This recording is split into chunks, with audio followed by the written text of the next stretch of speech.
The story of why medieval Europe trembled before the Normans begins not in the rolling hills of Normandy, but in the icy fjords of Scandinavia. The Normans were originally Vikings, sea raiders who sailed from Denmark, Norway, and Sweden during the 9th and 10th centuries. Their fearsome reputation was already established long before they became known as Normans, a name that literally means Northmen. These were men forged by a harsh climate, by a culture that celebrated martial prowess, and by a religion that once glorified warriors who died in battle as chosen for Valhalla. When the Viking longships first appeared on the rivers and coasts of Western Europe, towns burned, monasteries were plundered, and kings trembled. By the early 10th century, one Viking leader named Rollo carved out a permanent base in northern France. His descendants would be called the Normans. Unlike their Viking forebears, however, the Normans did not remain simple raiders. They adapted to the land they conquered. They adopted the French language, embraced Christianity, and intermarried with the local Frankish nobility. Yet at the same time, they preserved their ferocity in war, combining it with the organizational skills, feudal structures, and heavy cavalry tactics of medieval France. This blending of Viking toughness with Frankish sophistication produced something new, a warrior elite unlike any other in Europe. The Normans grew up in a region of constant conflict. Normandy was a frontier land, always threatened by neighboring dukes, rival counts, and even the kings of France. Survival required strength, cunning, and loyalty. Every Norman knight was raised with a code that prized valor, loyalty to one's lord, and the relentless pursuit of honor. But unlike some other medieval nobles who lived in relative peace, the Normans were hardened by continual warfare, raids, and the defense of their young duchy. Their entire culture revolved around the art of fighting, and this gave them a ruthless edge. What made the Normans so different from other medieval warriors was their ability to adapt. They were not bound by rigid tradition like some of their rivals. If a new tactic worked, they adopted it. If new weapons proved useful, they mastered them. They combined Viking ferocity with Frankish chivalry, Saxon endurance, and even elements of Byzantine and Arab military strategy later on. This openness to innovation made them unpredictable opponents on the battlefield. Where others clung to old ways, the Normans evolved. By the middle of the 11th century, the Normans had become more than just warriors. They were conquerors, adventurers, and opportunists. From their small duchy in northern France, they would soon set their eyes on greater prizes. England, southern Italy, Sicily, and even the Crusader states of the Holy Land. Their reputation spread across Europe. Chroniclers wrote of their bravery, their cunning, and their terrifying ability to crush enemies with cavalry charges that seemed unstoppable. The Normans had transformed from Viking raiders into the most feared knights of medieval Europe, and as their story spread, so too did the fear they inspired. The Normans did not simply rely on their Viking ancestry to dominate. They forged one of the most effective military systems of the Middle Ages, centered around the mounted knight. In an era when much of Europe still relied heavily on infantry, the Normans perfected heavy cavalry warfare. The image of a Norman knight, heavily armored, mounted on a powerful destroyer, with a lance leveled in a devastating charge, became a symbol of terror across medieval battlefields. But what made their style of warfare so feared were not only the equipment, but the discipline, training, and tactical brilliance behind it. Norman knights were professional warriors, raised from childhood to fight. Training began early, with boys learning horsemanship, archery, swordplay, and wrestling. Loyalty was cultivated through the feudal system. Each knight swore fealty to a lord, who in turn was bound to higher nobles and ultimately to the Duke of Normandy. This tight-knit web of loyalty ensured cohesion on the battlefield. Unlike mercenaries who fought for coin alone, Norman warriors fought with a sense of personal honor and obligation, and that made them fiercely dependable. The core of Norman battlefield strategy lay in the shock cavalry charge. At a time when many armies relied on static shield walls, the Normans used speed, momentum, and psychological terror to shatter enemy lines. Their horses were bred for strength, trained to withstand the chaos of battle, and conditioned to carry armored men for long campaigns. Combined with their long, kite-shaped shields and well-forged swords, Norman knights became nearly unstoppable in close combat. Yet the Normans were not merely blunt instruments. They were cunning tacticians. At the Battle of Hastings in 1066, William the Conqueror famously used a feigned retreat to lure English forces out of their strong defensive position. This maneuver was risky but brilliantly executed, causing the English lines to break and leading to Norman victory. Such tactics showcased the flexibility and intelligence of Norman commanders. They were not content to rely on brute force. They used deception, maneuver, and psychological warfare, amplify their already formidable strength. Norman fortification strategy was another reason Europe feared them. Wherever they conquered, they built castles, tall, stone fortresses that dominated landscapes. These were not just defensive structures, but symbols of Norman authority. From Normandy to England and Sicily, the sudden appearance of Norman castlemen control had shifted. Peasants, rebels, and rival lords alike understood that resistance was nearly hopeless once these fortresses were in place. Equally important was the Norman navy, descended from their Viking forebears' mastery of the seas. Though not always as essential as their cavalry, the Normans used ships to launch invasions and sustain campaigns across distant lands. From the English Channel to the Mediterranean, Norman fleets carried warriors to battlefields hundreds of miles away. What made the Normans truly terrifying was that they combined all of these elements into a coherent, adaptable war machine. They were not simply knights or raiders or castle builders. They were all of these at once. And wherever they went, the ground shook with their arrival. When people think of Norman power, the first image that comes to mind is often the Battle of Hastings in 1066. This single battle transformed the course of English history and cemented the Normans' reputation as unstoppable conquerors. But the story of Hastings is more than just a battlefield victory. It is a story of how William, Duke of Normandy, proved that the Normans could topple kingdoms and change the destiny of nations. The crisis began when Edward the Confessor, King of England, died without a direct heir. The throne was claimed by Harold Godwin's son, a powerful English noble. But William of Normandy argued that Edward had promised him the crown, and that Harold had sworn an oath of loyalty to him. When Harold took the throne, William saw it not only as betrayal, but as a call to arms. He prepared an invasion that would test Norman might against one of the most disciplined armies in Europe. In September 1066, William's fleet crossed the English Channel. His army was smaller than Harold's, but it was better organized. Harold had just defeated a Viking army in the north at Stamford Bridge and rushed south to meet William's challenge. His men were exhausted, though their shield wall remained a formidable defense. The Battle of Hastings began with Norman archers firing volleys at the English line, followed by infantry and cavalry charges. The English shield wall held strong. For hours, the battle raged with neither side gaining the upper hand. Then William employed the tactic that would become legendary: the feigned retreat. Norman cavalry pretended to flee in panic. The English, thinking victory was at hand, broke formation, pursued them down the hill. At that moment, the Normans turned, regrouped, and cut them down. The once unbreakable shield wall shattered. Harold fought bravely, but was struck down, legend says by an arrow to the eye. With his death, English resistance collapsed.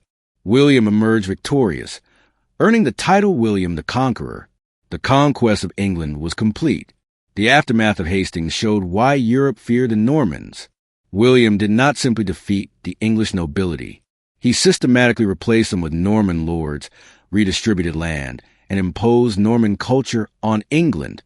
Castles sprang up across the countryside, symbols of dominance that enforced Norman authority. The English language itself absorbed Norman French, reshaping the culture for centuries. What made the conquest so terrifying was its finality. Other invaders had raided England before, but William and his Normans stayed. They reshaped the very identity of a nation. For neighboring kingdoms in Europe, this was proof. The Normans were not mere raiders or opportunists. They were nation builders, capable of seizing entire kingdoms and holding them with iron fists.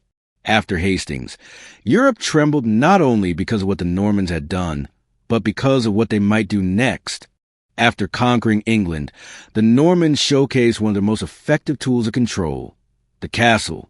Unlike the wooden fortifications of earlier times, Norman castles were massive stone structures that could dominate entire regions. These fortresses were not merely defensive strongholds. They were political statements carved into the land. Wherever a Norman castle rose, it announced that Norman authority was permanent, unshakable, and ready to crush rebellion. The Normans pioneered the rapid construction of motte and bailey castles.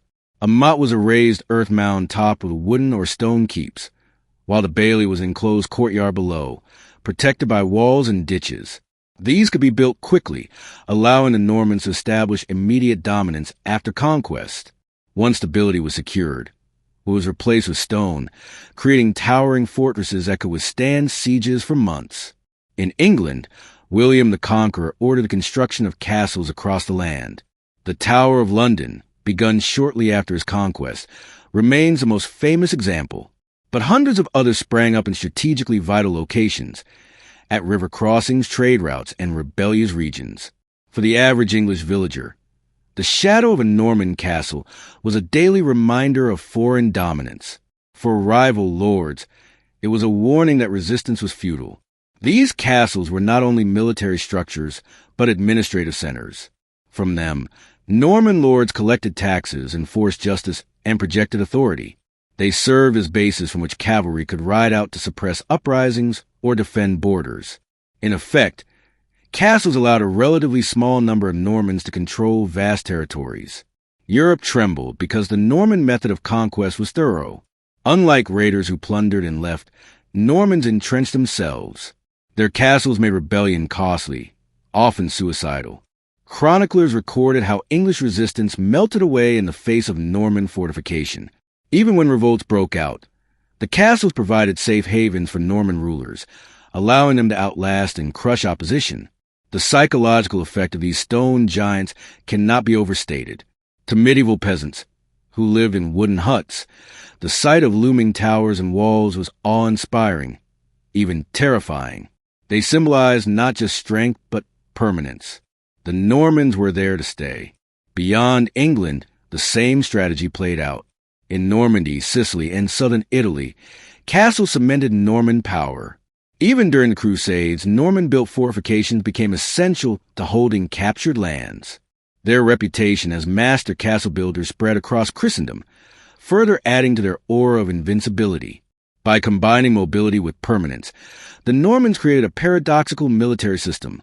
Fast-moving cavalry that could crush armies, backed by immovable castles that secured territory. Few medieval powers could match this combination. It was one reason why resistance to Norman conquest often collapsed. Once the castles rose, the war was already won. Europe feared the Normans not only because they could conquer swiftly, but because they knew how to hold what they took. While William and his knights were transforming England, other Normans were carving out empires far from home.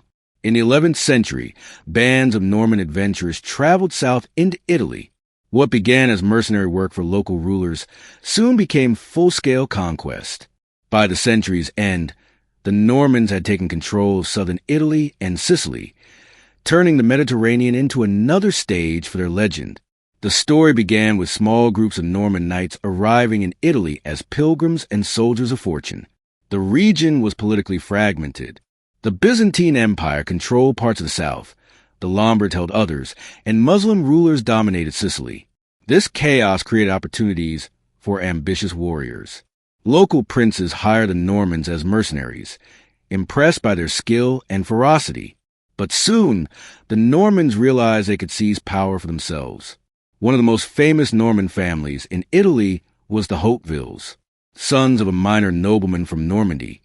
They came to Italy seeking fortune. They quickly proved themselves in battle, rising from hired swords of rulers of principalities. Robert Guiscard, one of the Hauteville brothers, became the driving force behind the Norman conquest of southern Italy. Through a mix of diplomacy, military cunning, and sheer determination, he defeated Lombard rivals, pushed back Byzantine forces, and established Norman control. The Normans in Italy adapted to local conditions. They learned to fight not only against European-style armies, but also against Byzantine strategies and Muslim naval power. This flexibility once again set them apart. They mastered siege warfare to take fortified cities and used naval fleets to extend their influence across the Mediterranean. By 1071, the Normans had captured Bari, ending Byzantine rule in southern Italy. Just 2 decades later, they turned their attention to Sicily. At that time, the island was a wealthy Muslim emirate, a jewel of the Mediterranean. The Norman conquest of Sicily was gradual but relentless, led by Robert Guiscard's brother Roger. After 30 years of campaigns, the Normans fully controlled the island by 1091. What made the conquest remarkable was not only the military achievement, but the way the Normans governed afterward. In Sicily, they ruled over a diverse population of Christians, Muslims, and Jews. Instead of forcing assimilation, the Normans used tolerance to maintain stability. They adopted elements of Arab administration, employed Greek and Muslim officials, and allowed religious communities to coexist. This created one of the most vibrant, multicultural societies in medieval Europe. To outsiders, however, the Normans' rise in Italy and Sicily was another terrifying sign of their unstoppable expansion. From a tiny duchy in northern France, they had now created kingdoms stretching across the English Channel and the Mediterranean. Their adaptability, military power, and ambition seemed boundless. By the end of the 11th century, Europe trembled at the realization. The Normans were everywhere, and no frontier seemed safe from their ambitions. The Norman conquest of Sicily stands as one of the most remarkable achievements in medieval history. Not only did it extend Norman power deep into the Mediterranean, but also created a kingdom that became a beacon of wealth, culture, and military strength. Sicily under Norman rule was unlike anything Europe had seen before, and its impact rippled across the continent. When Roger de Hauteville and his Norman forces conquered Sicily, they inherited an island rich in agriculture, trade, and culture. The Muslims who had ruled the island for centuries left behind advanced irrigation systems, bustling cities, and a cosmopolitan society connected to North Africa and the wider Islamic world. Instead of destroying these foundations, the Normans built upon them. Roger and his successors proved pragmatic rulers. They retained Muslim administrators, adopted Arab naval practices, and allowed diverse communities to continue practicing their faiths. The result was a hybrid culture that blended Latin, Greek, and Arab influences. Norman kings like Roger II adorned their palaces with mosaics crafted in Byzantine style, while commissioning texts from Muslim scholars. In Palermo, churches stood alongside mosques and synagogues, creating an atmosphere of tolerance rare in medieval Europe. This multiculturalism was not only politically wise, but also strategically valuable. It ensured stability on the island, allowing the Normans to use Sicily as a base for further expansion. Militarily, Sicily gave the Normans control of key trade routes across the Mediterranean. From their ports, they could launch campaigns into North Africa, challenge Muslim fleets, and even influence Crusader states in the Holy Land. Sicily became a staging ground for Norman involvement in the wider Christian-Muslim conflict that defined the Middle Ages. Roger II, crowned king of Sicily in 1130, turned the island into one of the most powerful kingdoms in Europe. His court attracted scholars, scientists, and artists from across the Mediterranean. At the same time, his navy became one of the most formidable fleets of the era, capable of projecting Norman power far beyond the island's shores. To Europe, this rise was both inspiring and alarming. The Normans were no longer just knights and adventurers. They were kings, rulers of a wealthy and strategically vital kingdom at the crossroads of 3 civilizations. Their presence in Sicily signaled that the Normans had mastered not only the art of war, but also the art of governance. Yet their military edge remained sharp. The Norman conquest of Sicily showed that no land was beyond their reach, not even one ruled by seasoned Muslim emirs with strong fortifications. Once again, their adaptability proved decisive. They blended Northern European cavalry tactics with Mediterranean naval strategies, overcoming enemies on both land and sea. By the mid-12th century, the Kingdom of Sicily stood as a shining example of Norman ambition fulfilled. Europe watched with awe and fear as the descendants of Viking raiders now ruled a kingdom that linked Latin Christendom, Byzantine traditions, and Islamic sophistication. When Pope Urban II called for the First Crusade in 1095, knights across Europe responded. Among the most enthusiastic and effective were the Normans. Their reputation as fierce warriors had already spread, but the Crusades gave them a new stage to demonstrate their power. From the Levant to Antioch, The Normans played pivotal roles in shaping the course of Christian campaigns in the Holy Land. Bohemond of Taranto, son of Robert Guiscard, became one of the most famous Norman leaders of the First Crusade. A skilled commander and charismatic figure, Bohemond brought a contingent of Norman knights from southern Italy to fight in the Holy Land. His leadership and cunning were instrumental during the siege of Antioch, one of the most decisive battles of the entire campaign. The siege dragged on for months, with Crusaders facing starvation and disease. Yet it was Bohemond's strategy that turned the tide. He secretly negotiated with a guard inside the city, convincing him to betray the Muslims.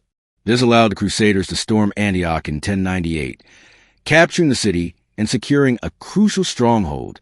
For this victory, Bohemond was hailed as a hero and established himself as Prince of Antioch, creating one of the Crusader states that would last for nearly 2 centuries. The involvement of the Normans in the Crusades reinforced their reputation as adaptable warriors. In the Holy Land, they faced enemies unlike those in Europe: Muslim cavalry, fortified desert cities, and complex supply challenges. Yet they adapted quickly, blending their heavy cavalry charges with new siege techniques and forming alliances when necessary. Their participation also showed their relentless ambition. The Normans did not simply go to the Holy Land for piety. They sought power, land, and titles. The Crusades offered them a new frontier to conquer, and they seized the opportunity. Bohemond and his successors turned Antioch into a Norman-ruled principality that became one of the most important Crusader states. To Europe, the sight of Norman knights fighting alongside other Christian warriors in Jerusalem and Antioch only enhanced their fearsome legend. Chroniclers describe their courage, their ruthlessness, and their knack for turning desperate situations into triumphs. Enemies, too, respected them. Muslim chroniclers noted the ferocity of Norman knights, often singling them out as especially dangerous foes. The Crusades also tied the Normans more deeply into the larger narrative of Christendom. Their victories abroad enhanced their prestige at home, making them central figures in the religious and political life of medieval Europe. Kings and popes recognized that Norman support could tip the balance in military campaigns. By the end of the First Crusade, the Normans had carved out yet another dominion thousands of miles from their homeland. Their success proved that distance, climate, or culture could not limit them. They were warriors without borders, willing to march across continents for conquest. For Europe, the lesson was clear. If the Normans could carve out principalities in the Holy Land, there was no telling where their ambitions would end. The terror the Normans inspired was not only due to their battlefield victories, but also their ruthless politics. Normans were masters of diplomacy, manipulation, and opportunism. They understood that war was only part of power. Equally important was the ability to outwit rivals, exploit divisions, and turn enemies against each other. In Normandy, dukes like William the Conqueror maintained control not only through castles and knights, but also through careful alliances. William balanced loyalty to the French crown while acting as an independent power. He married strategically, forging ties that strengthened his claim to England. His use of diplomacy was as decisive as his military might at Hastings. In southern Italy, the Hautevilles proved equally cunning. Robert Guiscard secured papal recognition for his rule by posing as a defender of the church, even though he often defied papal authority. By presenting himself as a champion of Christianity against Muslim Sicily and Byzantine heretics, he gained legitimacy while pursuing his own ambitions. His nephew Bohemond of Taranto used similar strategies in Crusades, turning victories into political titles. The Normans were also notorious for calculated cruelty. To discourage rebellion, they often employed brutal tactics, burning villages, blinding prisoners, or executing hostages. While such actions horrified chroniclers, they were undeniably effective. Fear kept conquered populations obedient. In England, rebellions against Norman rule were met with devastating reprisals. The harrying of the North, ordered by William the Conqueror, laid waste to entire regions, killing thousands and ensuring that no further uprisings would threaten his power. Equally important was their ability to integrate into local elites when it suited them. In Sicily, Norman rulers intermarried with Lombard, Greek, and even Muslim families, securing loyalty and stability. Their pragmatism allowed them to govern diverse populations without constant resistance. This mixture of ruthlessness and pragmatism made the Normans unpredictable. Rivals could never be sure whether they would face merciless destruction or shrewd cooperation. Such unpredictability amplified their reputation for fear. Lords who opposed them knew they might not only lose battles, but also see their lands confiscated, families punished, and legacies erased. Their diplomacy extended across Europe. Norman rulers in England forged ties with Flanders, Scotland, and the papacy to secure their reign. In Sicily, they dealt with Byzantium, North Africa, and the Holy Roman Empire. The Normans were everywhere, inserting themselves into the politics of every major power. Europe trembled because Norman ambition seemed limitless. They could crush with military might or subdue through cunning alliances. Either way, resistance often ended the same, with the Normans on top. By the 12th century, the Normans had left an indelible mark on Europe. Their conquests had reshaped kingdoms, altered languages, and redefined military strategy. But what lingered most was the fear they inspired. To medieval Europe, the Normans were a people who seemed to win wherever they went, a people who combined raw power with relentless ambition. In England, the Norman legacy endured for centuries. They introduced feudalism on a scale England had never seen, reorganizing landholding and imposing strict control. The Domesday Book, a survey ordered by William the Conqueror, exemplified their thoroughness. It recorded every parcel of land, every resource, every subject, proof that Norman authority reached into every corner of the kingdom. Castles dotted the landscape, ensuring no region could rise without Norman notice. The English nobility was replaced by a new Norman aristocracy, embedding foreign power at the heart of the realm. In southern Italy and Sicily, the Normans created states that served as models of both military dominance and cultural fusion. The Kingdom of Sicily, with its mix of Latin and Greek and Arab traditions, stood as a powerful kingdom at the crossroads of the Mediterranean. Its wealth, administration, and tolerance outshone many contemporary European states. The Normans also left their imprint on warfare. Their cavalry tactics, siege strategies, and use of fortifications influenced armies across Europe. Rivals adapted their methods, recognizing that to survive against the Normans, they had to imitate them. Even their enemies respected their prowess. Muslim chroniclers in Sicily and the Levant acknowledged the effectiveness of Norman knights, often describing them as among the hardest foes to face. Their reputation extended beyond what they actually achieved. Chroniclers exaggerated their brutality. Tales of their victories spread like wildfire, and their image as unstoppable warriors grew in legend. For peasants, the looming shadow of a Norman castle symbolized oppression. For kings, the possibility of Norman invasion was a constant concern. Even the papacy, which often relied on Norman support, feared their independence. What made this fear enduring was that the Normans never acted like conquerors satisfied with one victory. They were always looking outward, seeking the next frontier. From Normandy to England, Italy, Sicily, and Antioch, their story was one of constant movement, constant ambition. They seemed impossible to contain. By the time their independent states were eventually absorbed into larger kingdoms, the Normans had already changed Europe forever. They proved that small bands of disciplined, determined warriors could topple kingdoms, found empires, and alter the course of history. The legacy of fear they left behind was not just about battles won. It was about the sense that no one was safe, no throne untouchable, no border secure. In the end, why did medieval Europe tremble before the Normans? It was not simply because they were skilled fighters or ruthless conquerors, though both were true. It was because the Normans embodied something larger, the idea of unstoppable ambition. They were warriors who refused to be confined by geography, tradition, or the limits of their birth. From Viking raiders to dukes, kings, and princes, they rose higher than anyone expected. The Normans were feared because they were adaptable. They took the ferocity of their Viking ancestors and merged it with the sophistication of Frankish chivalry, the administrative brilliance of Byzantium, and the naval strategies of the Arabs. No other people of their time blended so many influences so effectively. This made them unpredictable, versatile, and perpetually dangerous. They were feared because they knew how to hold what they conquered. Castles, feudal networks, and pragmatic governance ensured that Norman conquest endured. They were not passing storms, but lasting transformations. England, Sicily, and Antioch bore their imprint for generations. They were feared because they were ambitious. Where others sought stability, the Normans sought expansion. They were mercenaries in Italy, kings in England, princes in the Holy Land.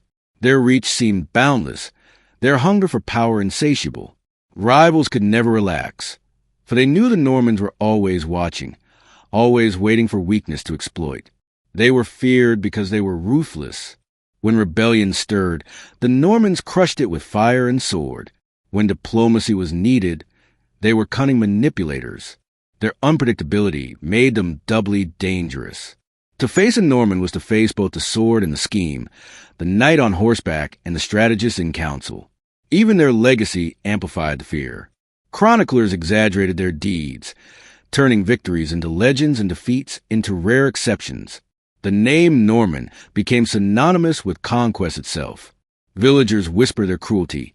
Nobles remember their castles looming over stolen lands, and kings eyed their frontiers with anxiety. Yet behind the fear lay admiration. The Normans were respected as much as they were hated. They proved that with determination, discipline, and daring, a small people could change the destiny of entire regions. They were a reminder of the raw potential of human ambition, both inspiring and terrifying. By the 12th century, their independent states were beginning to merge into larger empires. Normandy was absorbed into the French crown, Sicily into broader Mediterranean politics, and England evolved into a distinct realm. Yet the mythos of the Normans endured. They remained etched in memory as the conquerors who toppled kings, built castles across continents, and left languages and cultures forever altered. Europe trembled before the Normans because they represented possibility without limit. They were not bound by geography, tradition, or fear. They were warriors, adventurers, rulers, and above all, a people who made the medieval world believe that nothing could stop them. If you enjoyed uncovering why medieval Europe trembled before the Normans, hit the like button, share this story with fellow history lovers, and subscribe to the Crit Stories for more deep dives into the mysteries of the past. And don't forget, ring the bell so you never miss a tale of conquest, power, and legacy.